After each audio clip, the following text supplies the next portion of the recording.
ada di dalam kehidupan kami Tuhan.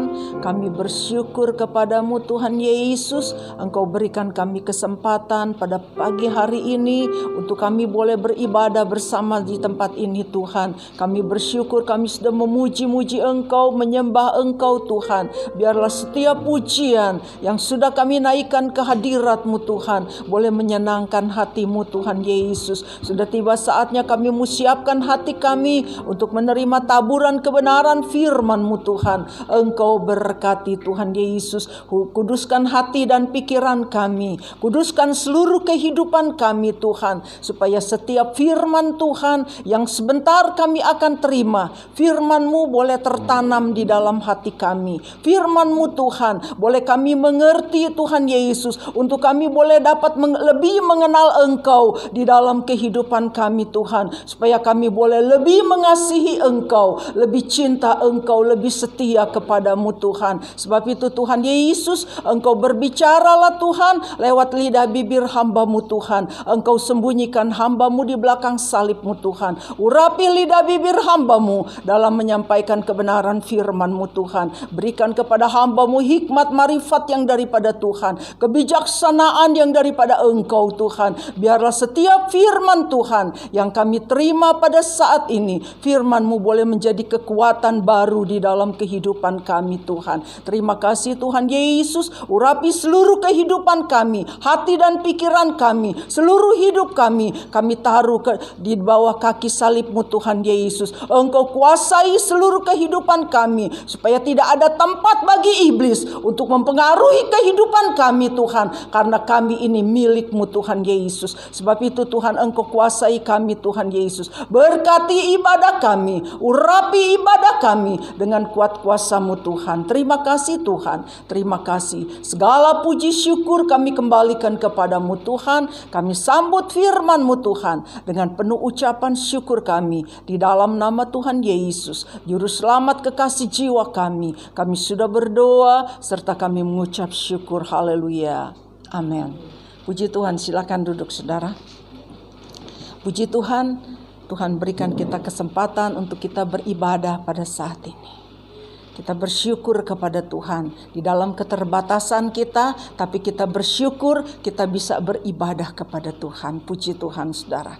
Saat ini firman Tuhan, saya akan bicara tentang pengorbanan Yesus. Saudara-saudara, pengorbanan Yesus. Yang kita tahu, Yesus sudah mati di atas kayu salib untuk menebus dosa kita, untuk menyelamatkan kita. Tetapi saudara-saudara, apakah cuma itu yang Yesus korbankan bagi saudara dan saya? Saat ini kita mau belajar sama-sama. Apa saja yang Yesus korbankan untuk menebus saudara dan saya, untuk menyelamatkan saudara dan saya. Ya, dengan itu, dengan kita dapat mengerti, kita belajar sama-sama saudara-saudara, sehingga kita dapat mengerti betapa kasih Allah itu begitu besar di dalam kehidupan kita. Dia korbankan segalanya bagi saudara dan saya, membawa kita semakin mengasihi Tuhan, semakin cinta Tuhan, semakin setia kepada Tuhan, karena kita mengerti betapa dalamnya kasih Tuhan bagi saudara dan saya. Itu mendorong kita untuk kita lebih sungguh-sungguh di dalam kita mengiring Tuhan. Puji Tuhan. Saudara-saudara, ayat pertama kita akan lihat di dalam Yohanes pasalnya yang pertama, ayatnya yang pertama. Di situ dikatakan, pada mulanya adalah firman katanya. Firman itu bersama-sama dengan Allah. Dan firman itu juga adalah Allah. Saudara-saudara, dikatakan pada mulanya firman. Jadi sebelum ada segala sesuatu, firman sudah ada. Amin saudara. Dia yang sudah menciptakan alam semesta ini. Nah, saudara-saudara, dikatakan dia firman, pada mulanya adalah firman. Firman itu bersama-sama dengan Allah. Berarti firman itu satu level dengan Allah, satu tingkat dengan Allah. Karena firman itu juga adalah Allah. Kalau saudara lihat di dalam Kejadian pasalnya yang pertama, ayatnya yang ke-26. Dikatakan di situ, firman berkata, mari kita jadikan manusia menurut gambar dan teladan kita.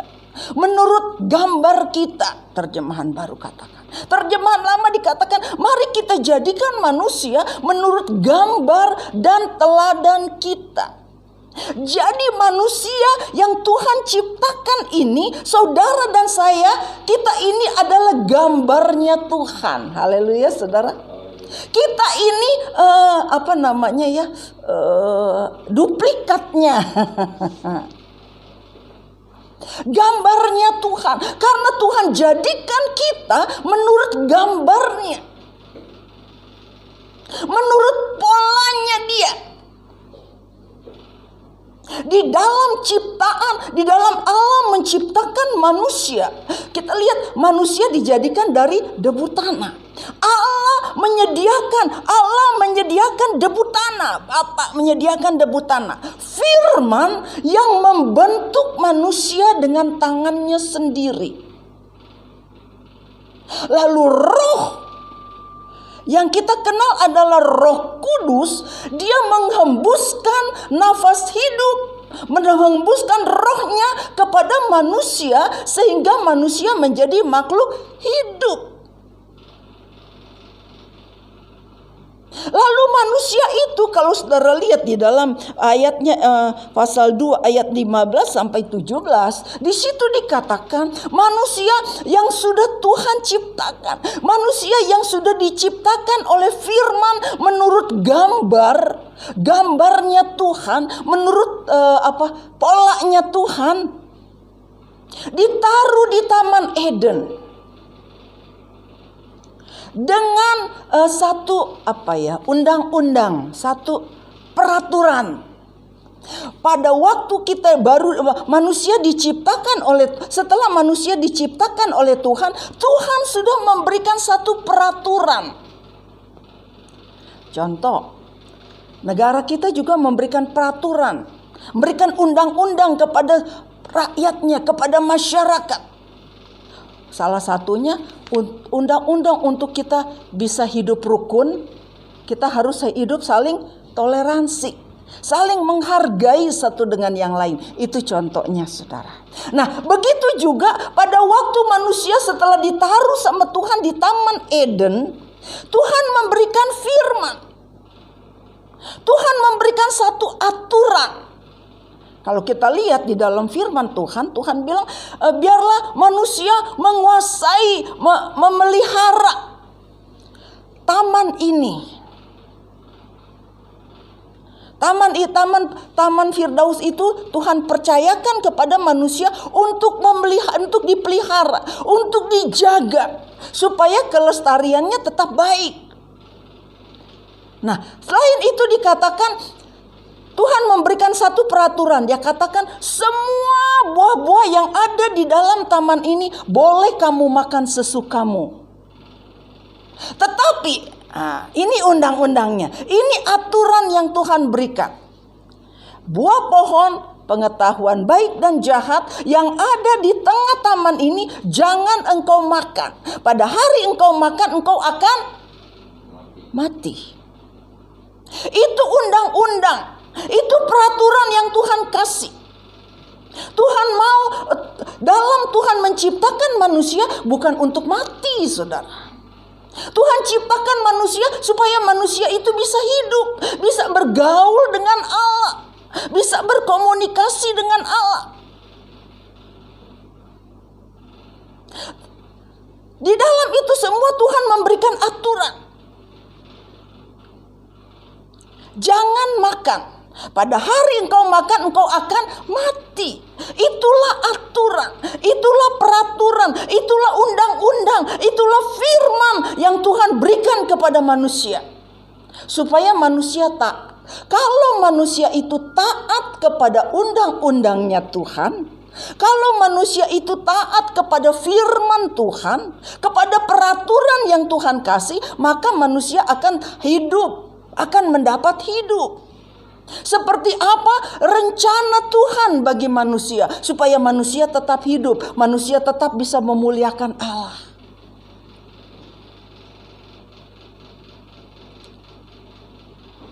Ternyata saudara, manusia yang dijadikan menurut gambarnya Allah, manusia yang diciptakan dengan tangannya sendiri. Kalau saudara lihat di dalam Kejadian pasal 3, manusia jatuh ke dalam dosa. Kenapa manusia bisa jatuh ke dalam dosa? Firman Tuhan, aturan atau firman Tuhan berikan kepada manusia. Firman itu ditaruh di sini. Tetapi iblis mempengaruhi apa? Pikiran.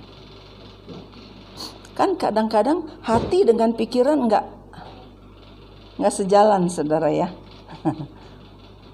Kalau hati menimbang, kalau pikiran yang memutuskan, ya enggak? Hati menimbang, pikiran yang memutuskan. Nah, firman yang Tuhan taruh kepada manusia, jangan makan mati. Iblis bilang, kalau kamu makan, kamu bisa jadi seperti Allah. Berarti apa yang firman Tuhan katakan berbeda dengan apa yang iblis katakan. Beda. Firman Tuhan bilang pada hari engkau makan kau akan mati. Tapi iblis bilang kalau kamu makan kamu bisa jadi seperti Allah. Kan beda kan? Iya enggak saudara? Beda.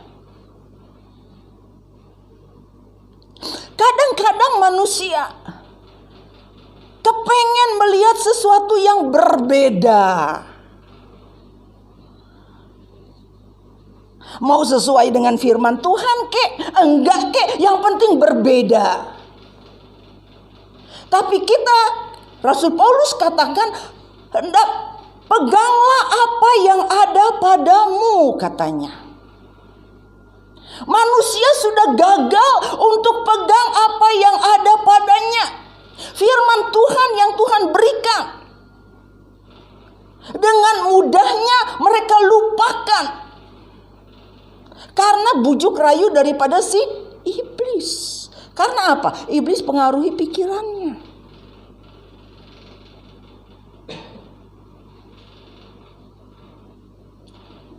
Iblis bilang kamu bisa jadi seperti Allah.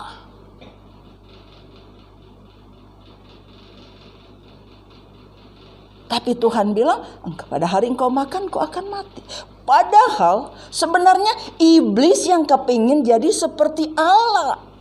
Tetapi enggak kesampaian, saudara. Kan kalau saudara lihat di dalam Yesaya pasalnya yang ke-11 ke-14 ayat 11 itu. Di situ dikatakan, aku akan naik tinggi, menyamakan diri dengan yang maha kuasa, katanya. Dia kepingin menyamakan diri dengan Allah. Sebab itu Allah campakkan dia ke bumi. Allah lemparkan dia ke bumi. Allah buang dia dari sorga. Karena dia nggak kesampaian, dia bujuk manusia. Dia cuci otaknya manusia, saudara. Kalau kamu makan, kamu bisa jadi seperti Allah. Padahal kan firman Tuhan bilang manusia dijadikan menurut polanya Allah, menurut gambarnya Allah. Kita udah dijadikan serupa dengan dia. Mau apa lagi? Ya enggak, saudara? Tapi karena manusia ini pikirannya sudah dicuci sama iblis, akhirnya dia gagal di dalam bertaat kepada firman Tuhan. Karena bujukan si iblis, akhirnya mereka jatuh ke dalam dosa. Setelah manusia jatuh ke dalam dosa, iblis ketawa. Iblis bilang, rencana Tuhan gagal. Gagal nggak, saudara? Nggak. Kan ada nyanyian, dia tak pernah gagal karena dia Allah, katanya. Rencana Tuhan nggak pernah gagal di dalam hidup kita. Amin. Allah kita Allah yang tidak pernah gagal. Walaupun iblis berusaha untuk menggagalkan rencana Tuhan, tapi Allah kita, dia tidak pernah gagal.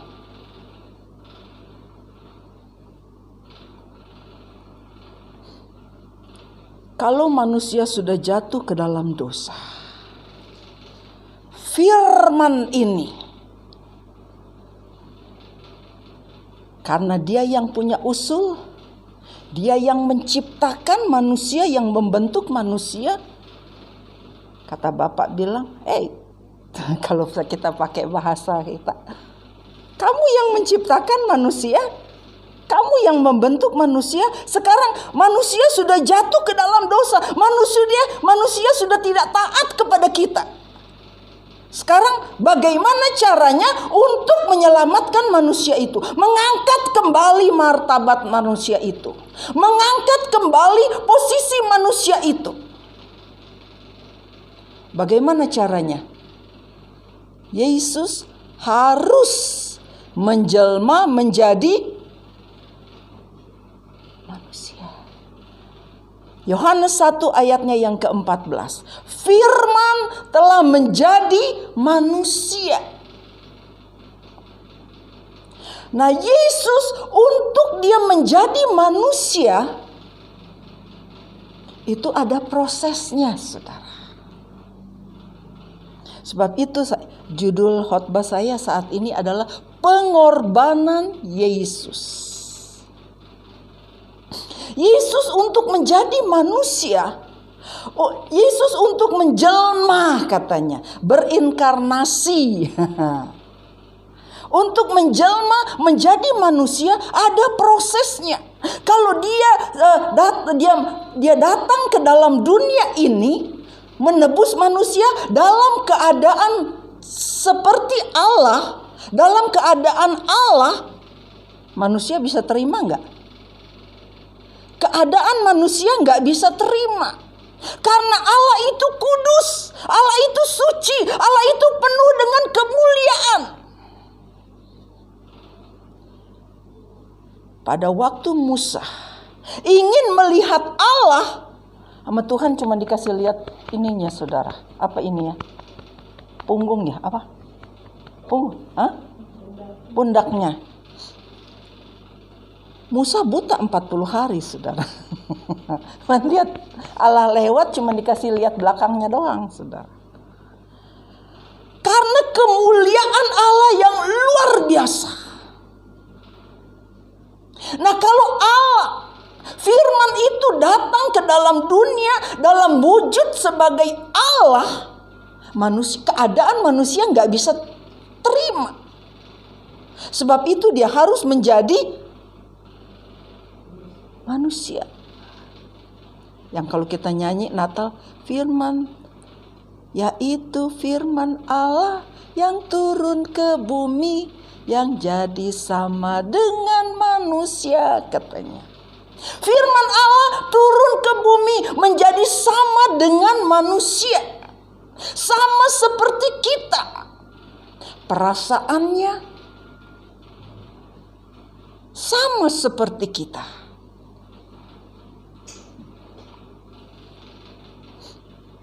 Tapi Yesus, tidak ada unsur dosa di dalam Yesus.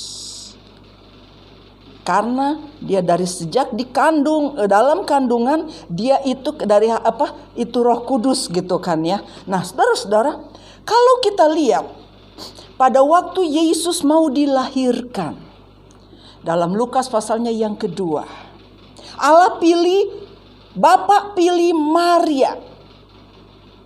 Allah pinjam rahimnya Maria untuk mengandung bayi Yesus. Roh Kudus menguasai Maria. Yang dikandung adalah firman.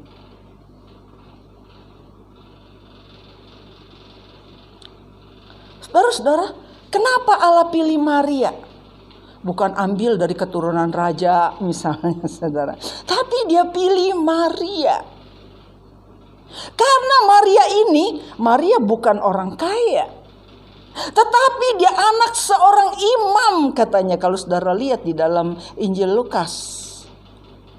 Dia anak seorang imam, berarti dia seorang yang takut akan Allah. Seorang yang hidup tulus di hadapan Tuhan. Itu yang penting bagi Tuhan. Allah gak butuh orang kaya, tetapi Allah butuh orang yang takut akan Tuhan, orang yang tulus di hadapan Tuhan. Amin, saudara. Allah pakai Maria. Tuhan pinjam kandungannya untuk mengandung firman Tuhan. Lalu pada waktu Yesus mau dilahirkan, saat mereka pergi ke Bethlehem, Yusuf dan Maria pergi ke Bethlehem karena akan diadakan sensus di sana. Yusuf orang Bethlehem, saudara, dia keturunan Daud. Tapi Maria keturunan imam. Yusuf tukang kayu. Nah,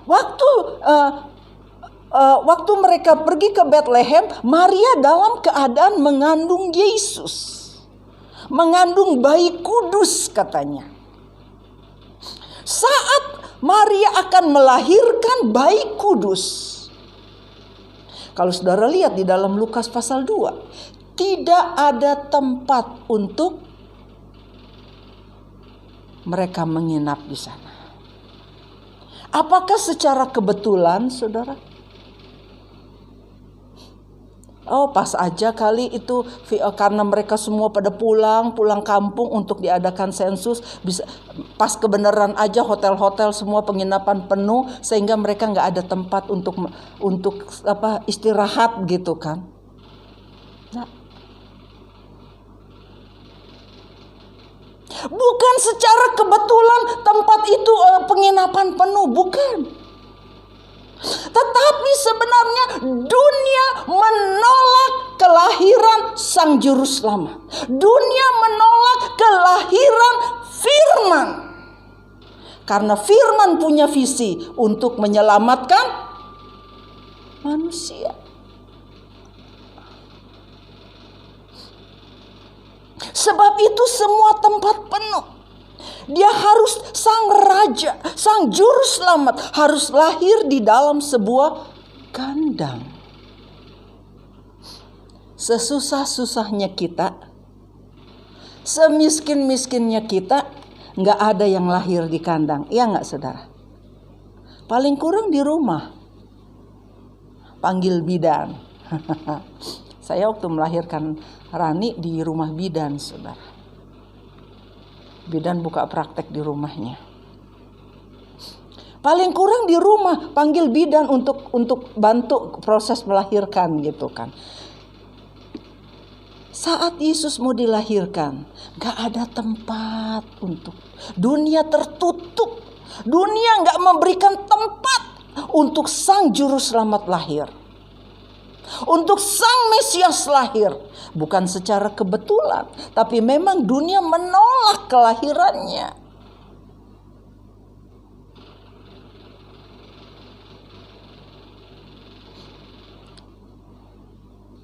Siapa yang bantu Maria untuk melahirkan Yesus? Siapa? Yusuf.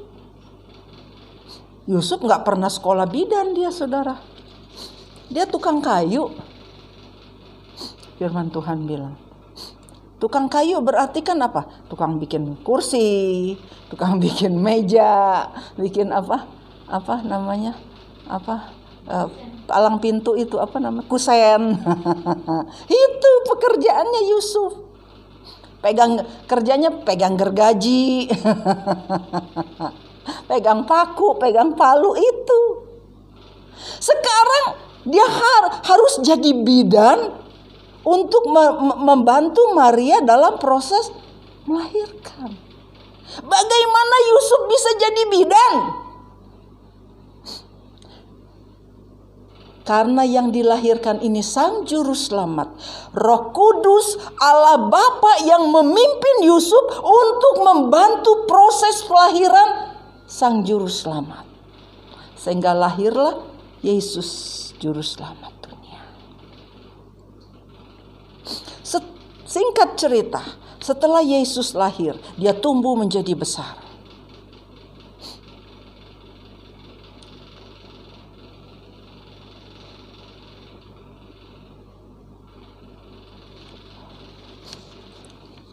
Oh ya, sebelum dia lahir, saudara, ada yang harus dia korbankan.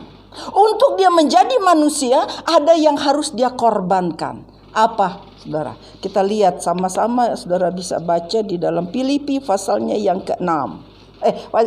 Filipi pasalnya yang kedua, ayat 6 dan 7. Tolong ada yang bisa bantu saya untuk bacakan ayat ini. Filipi pasal 2 ayatnya yang ke-6 dan 7. Filipi pasal 2 ayat 6 dan 7. Yang walaupun dalam rupa Allah tidak menganggap kesetaraan dengan Allah itu sebagai milik yang harus dipertahankan. Ayat yang 7. Melainkan telah mengosongkan dirinya sendiri dan mengambil rupa seorang hamba dan menjadi sama dengan manusia. Ya, terima kasih. Yang ayat 6 katakan yang dalam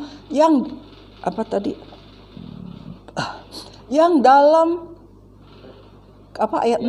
Walaupun dalam rupa Allah. Oh ya, walaupun dalam rupa Allah tidak menganggap saat itu sebagai suatu kesetaraan dengan Allah.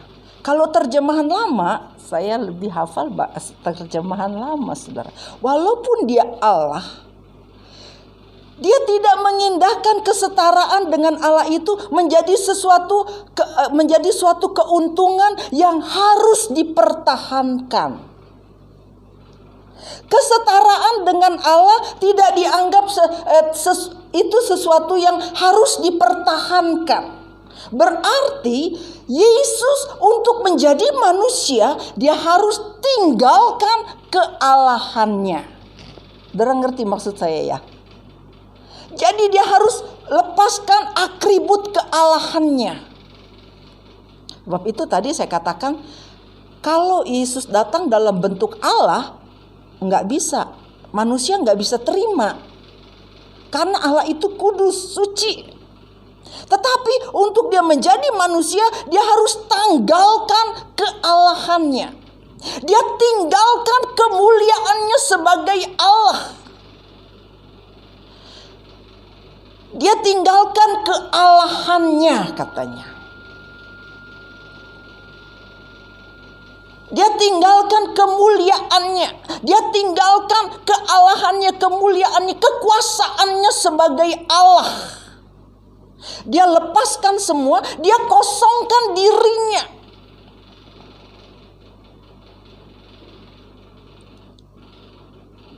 Dia kosongkan dirinya sekosong-kosongnya. Dia menjadi manusia.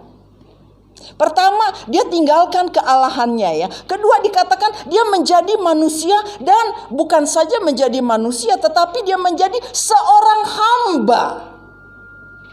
Ya kan di situ tadi ya dikatakan menjadi hamba ya. Hah? Melainkan telah mengosongkan dirinya dan mengambil rupa seorang hamba dan menjadi sama dengan manusia. Mengambil rupa seorang hamba dan menjadi sama dengan manusia. Nah di sini dikatakan dia mengosongkan dirinya dan mengambil rupa seperti seorang hamba. Hamba di dalam bahasa aslinya itu dipakai kata dolos, saudara. Hamba di dalam bahasa aslinya, bahasa Ibraninya dikatakan dolos. Dolos berarti budak. Budak. Yesus mengambil rupa seorang hamba, ambil rupa seorang dolos, seorang budak. Berarti dia kosongkan benar-benar dihabisin semua itu, saudara, kealahannya, saudara. Dia menjadi seorang dolos, menjadi seorang budak. Seorang budak itu, saudara, itu dia kadang-kadang diperlakukan dengan tidak adil. Kadang-kadang diperlakukan dengan tidak semenah-menah.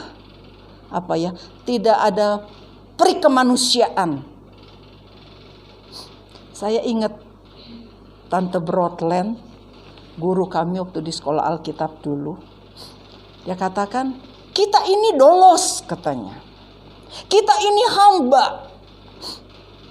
Kadang-kadang kita diperlakukan dengan tidak adil. Kita ini seperti keset. Saudara tahu tuh keset? Kan sering diinjek-injek kan? Di keset-keset gitu, kaki kita ya kan? Dikesetin, diinjek-injek lah. Kan itulah seorang hamba. Yesus tempatkan dirinya seorang hamba, saudara. Menjadi sesuatu yang tidak ada harganya. Dia Tuhan loh. Dia Allah yang sudah menjadikan alam semesta ini. Dia yang sudah menciptakan kita, saudara dan saya. Tetapi dia tempatkan dirinya sebagai seorang dolos, seorang hamba, seorang yang gak ada harganya, gak punya nilai. Kenapa saya bilang katakan begitu? Saudara ingat, siapa yang menjual Yesus? Yudas Iskariot. Siapa Yudas itu? Muridnya Yesus. Dia jual dengan harga berapa? 30 keping perak. 30 keping perak itu harga seorang budak, saudara. Harga seorang dolos. Saudara bisa bayangkan. Muridnya sendiri yang menjual dia dengan harga seorang budak, seorang dolos, yang dia panggil Tuhan, yang dia panggil guru, yang dia panggil rabi, tapi dia jual dengan harga seorang yang tidak ada harganya, nggak ada nilainya. Saya berpikir, tega banget ini si Yudas. Ya nggak, saudara? Gurunya sendiri dijual dengan harga yang rendah. Harga seorang budak 30 dinar, 30 uang perak. Yusuf dijual 20 keping perak. Zamannya Yusuf itu harga seorang budak 20 keping perak. Zaman Yesus dijual 30 keping perak. Harga seorang budak, harga seorang dolos. Seorang dolos yang gak dianggap, yang gak punya nilai, gak punya harga.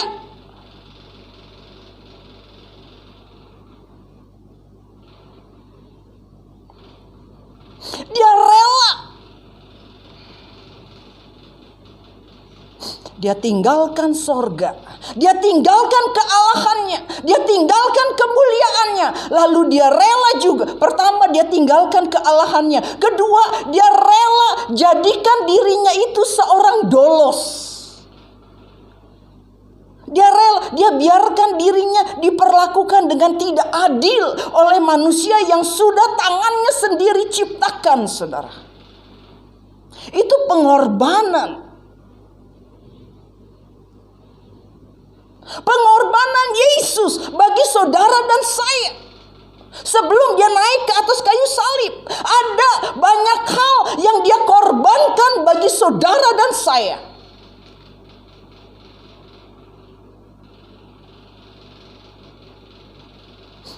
Waktu persiapan ini saya bilang sama Rani, Tuhan suruh mama sampaikan ini. supaya jemaat mengerti betapa besarnya pengorbanan Yesus bagi saudara dan saya. Bukan cuma sekedar naik di atas kayu salib. Itu klimaksnya, saudara. Dia naik ke atas kayu salib itu klimaksnya untuk menebus dosa kita. Sebab tidak ada keselamatan tanpa pengorbanan, kata Ibrani bilang. Tanpa korban darah gak ada keselamatan. Sebab itu Yesus naik ke atas kayu salib untuk menebus dosa kita, untuk menyelamatkan kita. Banyak hal yang sudah Dia korbankan bagi saudara dan saya. Bahkan di dalam Galatia pasalnya yang ketiga ayat 14, di situ dikatakan, terkutuklah orang yang tergantung di atas kayu salib. Saudara ingat waktu Yesus disalib, mereka bertiga disalib. Penjahat, Yesus di tengah, lalu di sini penjahat lagi. Yesus disamakan, dibikin satu level dengan penjahat. Padahal Dia orang Allah yang kudus, Dia juru selamat dunia, disamakan dengan seorang penjahat, pemberontak. Dia rela lakukan itu. Dia rela dirinya diperlakukan seperti itu. Karena apa? Dia mau menyelamatkan saudara dan saya. Dia mau menebus dosa saudara dan saya. Dia mau mengangkat manusia.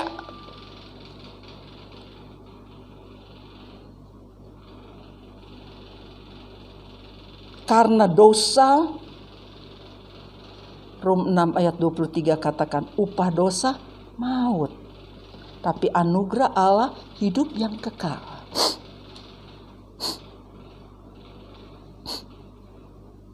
Upah dosa maut. Tubuh ini, karena memang sudah dosa. Dan pertama, tubuh ini sudah ada unsur dosa ya. Kedua, memang tubuh ini berasal dari apa, saudara? Tanah. Biarpun kita mandi 1 hari 3 kali, 1 hari 4 kali, tetap aja ini berasal dari tanah. Firman Tuhan bilang, yang berasal dari tanah akan kembali kepada tanah. Karena tubuh ini nggak kekal, saudara. Karena dosa di dalam sudah mengalir dosa di dalam tubuh ini, sehingga tubuh ini harus kembali kepada tanah.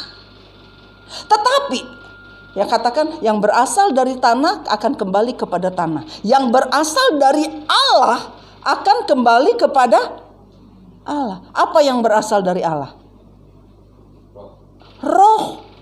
Kan waktu Tuhan ciptakan, Allah hembuskan roh. Roh hembuskan roh kepada manusia sehingga manusia hidup. Roh itu berasal dari Allah. Saat kita meninggal, roh kita itu diambil sama Allah. Karena itu Allah punya, saudara. Sebab itu Tuhan Yesus katakan dalam Yohanes pasalnya yang ke-14, dalam rumah Bapakku ada banyak tempat kediaman di sana. Aku akan pergi ke sana dan aku akan kembali lagi membawa kamu serta. Bukannya tubuh kita ini yang dibawa oleh Allah, oleh Yesus, tetapi roh kita yang diambil oleh Yesus dibawa ke sana, ke mana? Rumah Bapa yang Tuhan sediakan bagi saudara dan saya. Karena roh itu memang milik Tuhan, kembali kepada Tuhan. Yang di dalam 2 Tesalonika juga dikatakan, 2 Tesalonika pasalnya yang ke-5, di situ dikatakan pasalnya yang ke-4, maaf. Di situ dikatakan kalau kita mati, roh kita itu dibawa Allah sertanya. Allah ambil roh kita itu dibawa serta Allah, dibawa sama Allah. Karena itu Tuhan punya, saudara. Roh kita ini bukannya kita, bukannya milik kita. Milik Allah. Jadi kembali kepada Allah. Tapi tubuh ini dia akan kembali kepada tanah. Memang untuk jadi tanah ada yang cepat, ada yang lama. Yang cepat dibakar, saudara. Sebentar aja 1, 2 jam langsung jadi debu, bukan?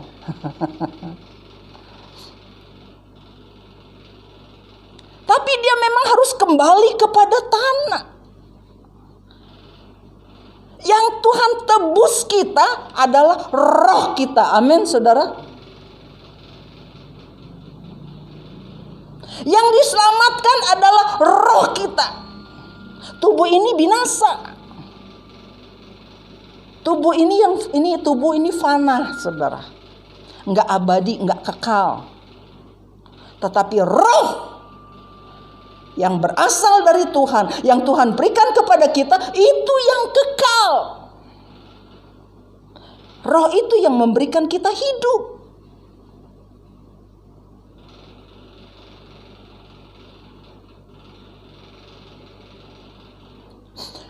Nah, Yesus, dia kosongkan dirinya, mengambil rupa seorang hamba, seorang pelayan, seorang dolos. Dia rela menjadi papa, katanya. Dia rela menjadi miskin supaya kita menjadi kaya. Dengan dia mengalami kemiskinan, dia datang ke dalam dunia ini, dia rela menjadi miskin supaya kita mendapatkan kemuliaan Allah. Amin. Itulah yang dibilang kita supaya kita jadi kaya, katanya. Kita dapat mewariskan kemuliaan Allah. Dia tinggalkan kealahannya. Dia rela lakukan itu karena dia mengasihi saudara dan saya. Kasih Tuhan itu begitu dalam di dalam kehidupan kita. Kalau kita tahu bahwa kasih Allah itu begitu dalam di dalam kehidupan kita, mari kita mau lebih sungguh-sungguh di dalam kita mengiring Tuhan. Amin, saudara. Karena kita tidak dapat membalas kasih Tuhan di dalam kehidupan kita. Banyak hal yang sudah Dia korbankan buat kita.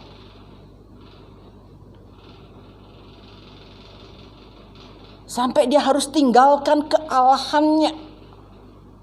Demi untuk menyelamatkan kita. Demi untuk menjadi manusia. Supaya manusia yang dia ciptakan ini dapat diselamatkan.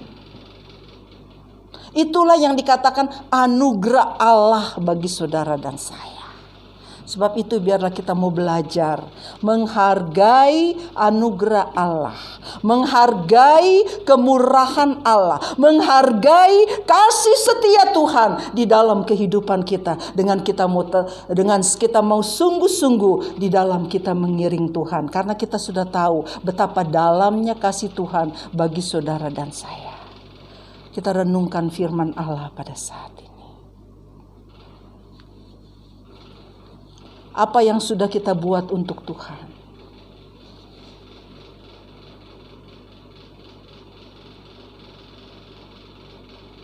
Apa yang sudah kita berikan kepada Tuhan? Enggak sebanding dengan apa yang Tuhan sudah berikan bagi saudara dan saya. Dia menyerahkan dirinya, dia mengosongkan dirinya, dia mengorbankan dirinya untuk saudara dan saya.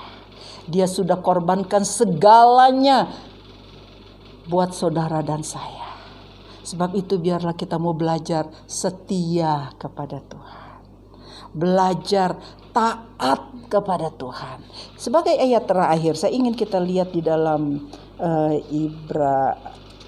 Ibrani 5 ayatnya yang ke-8.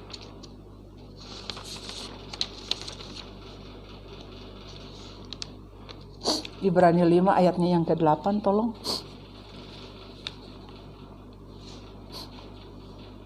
Ibrani 5 ayat 8. Ayat yang ke-8. Iya. Dan sekalipun ia adalah anak, ia telah belajar menjadi taat dari apa yang telah diberitanya. Iya. 8. Enggak, udah. Iya, makasih.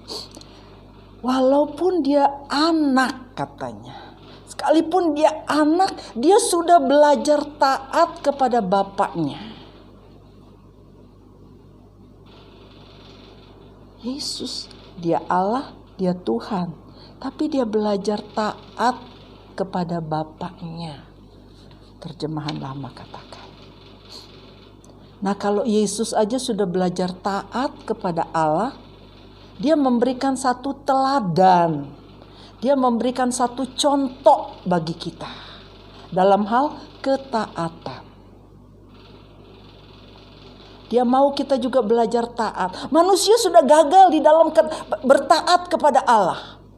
Manusia pertama sudah gagal di dalam bertaat kepada Allah. Tapi kita yang sudah menerima anugerah Tuhan, kita yang sudah mengerti akan anugerah Tuhan, kasih Tuhan di dalam kehidupan kita, kita mau belajar taat kepada Bapa. Seperti Dia sudah memberikan contoh kepada saudara dan saya. Dia sudah memberikan satu teladan kepada saudara dan saya. Bahkan di dalam di dalam Filipi pasalnya yang kedua ayat 8, di situ dikatakan dia tidak mementingkan di dalam ayatnya yang kelima di situ dikatakan hendaklah di dalam hidupmu, katanya Filipi 2 ayat 5, hendaklah di dalam hidupmu menaruh pikiran dan perasaan yang sama seperti Kristus. Pikiran dan perasaan yang sama seperti Kristus, kata Paulus bilang. Pikiran apa yang dimiliki oleh Yesus?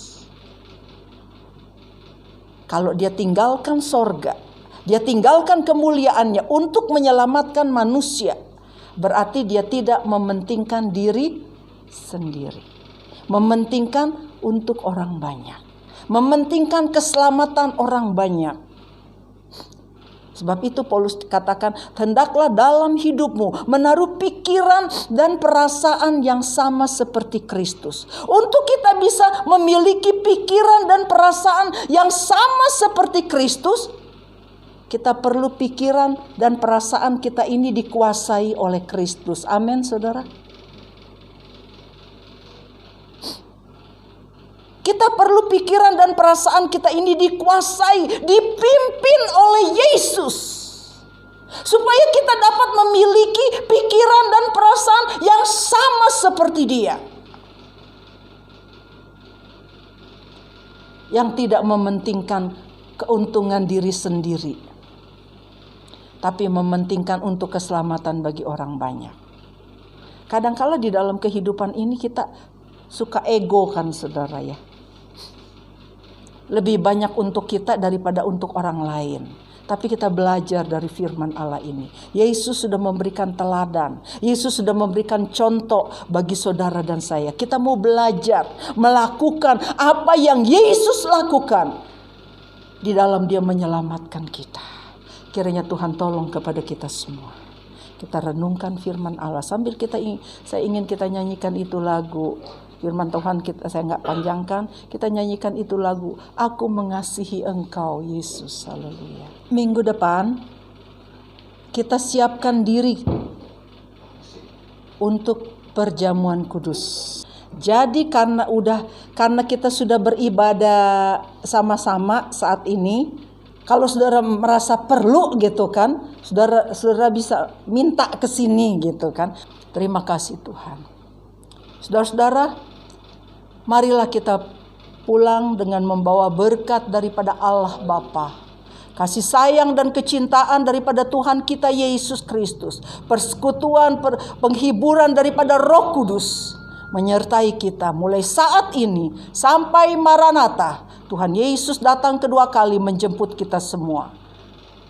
Kita yang sudah diberkati Tuhan, sama-sama kita mau berseru, haleluya, haleluya, haleluya. Rahmat Tuhan kaya bagiku.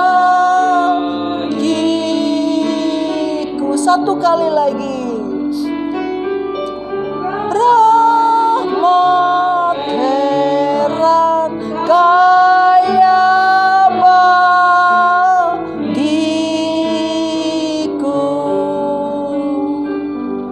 Di dalam nama Tuhan Yesus Kristus. Haleluya. Amin. Puji Tuhan. Selamat siang. Tuhan memberkati.